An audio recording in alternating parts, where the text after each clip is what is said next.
JK the interviewer. Go ahead, introduce yourself, man. Boy, I4 Chapman. It's your boy Digital Real. Alright, and we got another episode of High Standards. Mm-hmm. Today's topic is going to be, I'm pretty sure everybody's seen the whole Gucci Mane versus Jeezy versus. That bit was lit. That bit was super live. Yeah, for sure. Who ain't see it? If you ain't see it, you ain't living. No, At all, you tripping. But what I want to talk about is basically the bigger picture, how it was two rappers that had legit beef, legit, it was in the streets, whatever way you want to say it. Yeah. But they managed to survive and they squashed the beef. And I was just talking to my man Chap, and I was like, if Tupac and Biggie would have survived, would they have done the same thing? Or would they have done it before they would have did it? Like, I don't feel like a versus was out at that time, but as far as coming together to squash the beef, like later in their career. I think the business side probably would have got to the point to where they would have had to squash it. Mm-hmm. And once they would have really sat down together as men and understand it wasn't really taking that far, you know what I'm saying? A lot of times it just be the outside cliques and everybody else that hype it up, you know what I'm saying? So, But I feel like it was bloodshed because Tupac did get shot. So, Biggie wasn't the one who shot him, but because I guess it was the lack of like, hey, but you didn't give me the drop that these niggas was in your studio or whatever. You knew it was pressure, whatever. Because I heard that's how the whole beef started. So that wasn't really Biggie's fault then, right? Well, like you was there. That's like he gonna feel like he was set up and lined up, and if you don't really take ownership of it and step on it, then that's how it's gonna play out and how they gonna feel. But I feel like it was like how it happened on Jeezy and Gucci versus, like you had to have them two men with the spotlight on them in front of each other, not them and their whole clique versus them and their whole clique. Yeah. And I feel like whenever you have two men that can really get together in the room alone, they can really speak and be like, nah, bro, that really wasn't me. I really wholeheartedly didn't set you up. Yeah. Especially if we've been vibing and we've been boys and we had that relationship. But, if you got the entourage around, it's going to be like different. Yeah. It's a whole other ball game. Egos. Different egos and pull different ways. Facts, yeah. But both of them were some intelligent brothers, so, you know what I'm saying? All they need to do is just really sit down and get everybody out their game room and deal with the situation. Like Jesus said, like, whatever they had going on was between him and Gucci. And you know what I'm saying? He had to elevate himself from being that young-minded person to becoming a man like that 15, 20 years ago. Yeah. You know what I'm saying? So, But, alright, see, what a lot of folks that, like, my generation, and everybody's generation, the generation right now, they can't get over the fact that, like, damn, this nigga killed your homeboy, or whatever relationship you and dude had, somebody died because of it. This nigga still went on record dissing them or whatever, smoking Pookie Loke or whatever. Yeah. Making fun of the whole situation. I'm not sure if it was staged or whatever, but it was still what was said. yeah. And Jeezy was still like he doing a whole little radio promo, whatever he got going on for his album drop.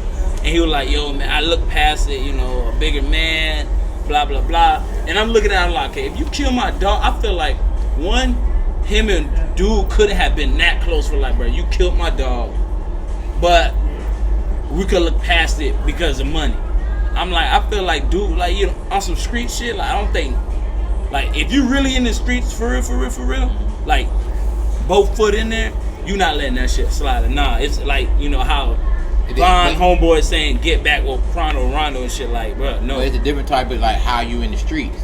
Like, if you in the streets as into you gonna be the crash dummy in the streets, or you in the streets as into you the real deal boss in the streets. For the boss wise, I feel like that was the boss move to do. You know what I'm saying? Now if you talking about, okay, well, 15 years later, I'm married, you married, I got millions, you got millions, you got kids, everything like that, but I'm still gonna crash about this. Like, you know what I'm saying? If Jeezy or Gucci would have crashed about some shit back then, like, bro, like, what? It wouldn't even make no sense. People were like, oh no, I can see why. They were like, but that happened a whole 15 years ago. You know what I mean? So I feel like that situation ended on the business level, and that just shows you like how strong street politics in Atlanta is. Like, that was like a real deal boss move. That was like a boss meeting. You know what I'm saying? Everybody who was like allowed to be in that little thing, they were some kind of way bosses. You know what I'm saying? You got Gucci saying he's like his best friend is QCP, and you know he a businessman. You know he got that side in the ear. You know Gucci. You know you got people who you got on your ear. You know what I'm saying? So like, it only makes sense. And now they can do so much stuff and make so much money together. They can do a song together. You know what I'm saying? They can do a whole bunch of different things, and it's the trickle effect. So now if the big dog saying squash this beat and blah blah, they can blah blah. Man, all the other stuff down below, they, you know what I'm saying? You set a tone. You know what I mean? You set a tone that can like, and it's like how G said, you know, it's bigger than just us two. You know what I'm saying? It's the other rappers that, oh, I can't squash no beef. Why, man? You already know how we rocking. Well, how you rocking is kind of like the blueprint of what you kind of reading. Mm-hmm. You know what I'm saying? If somebody said, well, man, they did, bro. All right, but we can go make about $3 million off us just. We ain't gotta be best friends and go play 2K together, but it just kosher. You know, okay, cool. We do a little situation. Hey man, make that money, bro. Make that money. So what if you got folks looking at it like, you know, it's the boss thing? Yeah. So what are they looking at it like? Damn, you sent that nigga out to go get that chain. Like you basically sent out your soldier to go crash for you, and then he dead. Now you said, well, he was expendable. We could be cool because. You know, he was a do boy. I don't know. Let's make this money. What did they look at that point of view? But honestly, that's why even with what Rel saying as into it ain't crew and crew. It's Jeezy and Gucci having that conversation. Jeezy and Gucci did it. It wasn't about 45 niggas over here with So Icy chains on and 45 niggas over here with goddamn snowman chains on. It was them two. You know what I'm saying? And when them two having a conversation and they doing what they need to do, bro, like. Bro, it's on the ball as a grown ass man. You know what I'm saying? Like what you finna do though? Are you about to crash? Yeah. Both of them bosses. Yeah. And ain't no like where like, oh, I can get you touched and you can get me touched and blah. But these niggas is bossed up. Yeah, they all in a good space in life right now. They don't need that pressure. Like he was saying, like it'll be such a negative and to go way back 15 years from where they done came from. To rekindle that or dig that dirt back up, and like a lot, like he had said, like he had to really look at what Gucci was coming from. He never put himself in Gucci position or felt what he felt.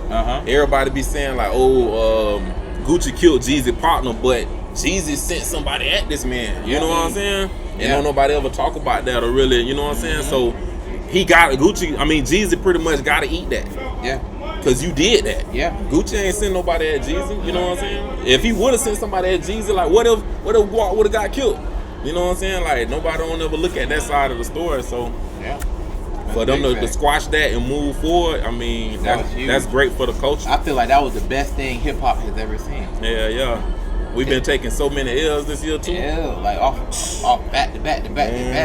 And like you said, this is something like we ain't get to see Tupac and Biggie squash their beef. You know what I'm saying? We ain't see, you know what I'm saying, whoever else beat that. We ain't get to see that. Do you think 50 and Ja Rule squash it? No. I think they might squash, but they ain't about to do no verses. They gonna 50 ain't doing it. They like, nah, I ain't gonna get on. I'll squash it. It makes no sense for 50 Cent to do it. You know what I'm saying? Now, until you go back to culture. I think if Ja Rule was still standing on his music and standing on his whatever he had going on, he probably would have. But because he fell off so much, he like that. It made no sense. It made no sense in no different way. We know we not gonna see Gotti and Dolph doing that. No, that'll be one. You know what I'm saying? They ain't doing. They ain't gonna do one. That'll be a versus. And they go right back to that's Memphis. You know what I'm saying? Memphis for the win, just like how to say Atlanta for the win. You know what I'm saying? We know we ain't gonna see that now. That's gonna have to be a 10-year probably down the line type of thing. You know what I'm saying? I don't think that's fresh. Hey, it's some babies running through the shop, but we in the Magic. Boy. It's classic weekend. It's some babies running through there bit. Right. So excuse my eyes. I'm looking around. Hey. You ain't wrong at all. Spend this. Cotton candy. Yeah. But back to the program. But who do you feel won? I feel Jeezy won. Yeah, Jeezy. Yeah. I think. Jeezy. Man, Jeezy went crazy, man. I mean, don't get me wrong. Gucci did his thing, but it's like everything Gucci did. I feel like Gucci wasn't in his hit bag. Gucci went on like how Gucci was fit. Gucci had some shit he could like. Bro, he had some other songs. Commercial songs. Yeah. You could have played. He could have played a song with Soulja Boy and Waka. Gucci bandana. He could have played Obsessed with Mariah Carey.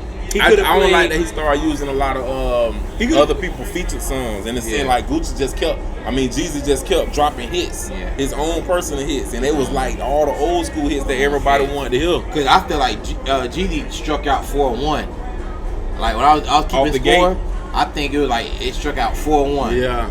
You know what I'm saying? King turn up, man. What's up, G? You know what I'm saying? So like off rip, I think it was like 4-1. But then I was like, oh, Gucci better start doing something, and then it started to get like kind of even. But after when I got it to like about like 4-5, 5-4, I just stopped and I was going to appreciate what the fuck going on, because I'm thinking too much now. I'm sitting there trying like, oh well. I'm like, man, I was about to relax and enjoy this, because that was classic. That was classic. That was a great situation for the culture. Yeah. Speaking of classic, man. But yeah, that was the topic. Let them know. Do your little outro spill. Let them know whatever. Man, you know, it's our boy Alpha Chapman. We up here at the Magic Mall in the New West Orlando shop. You know what I'm saying? You know, Orlando versus the world, man. We the ones. Orlando versus the world, man. NWO stuff, man. Come on, man. Yeah, we got a little model. We lit. You know what Brands and stuff, man. Orlando it's Media world, Group, man. You know what I'm saying? Orlando Media Group. Had to stop by the shop classic weekend. Like, I was in traffic. I just hit my boy and told him outside looking crazy, bro. He like, bro, we finna do the show. Pull up. And as a real one, I jumped out my clothes. I got in this fly NWO. You know what I'm saying? If you ain't got none of this merch, you ain't from Orlando. You know what I'm saying? Yeah. Come on, man. Old Town folks. Come on, for real though, man. For real. He had a show gun. For real. We living like that. Jake had to interview him, man. You already know JK_DA_interview, man. You know, I'm the talent behind this team. You know, he's the brains.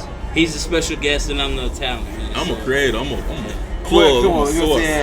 All the media field, man. Photo, video, graphic design, all the artists, producers, the promoters out there, whoever making the city look good.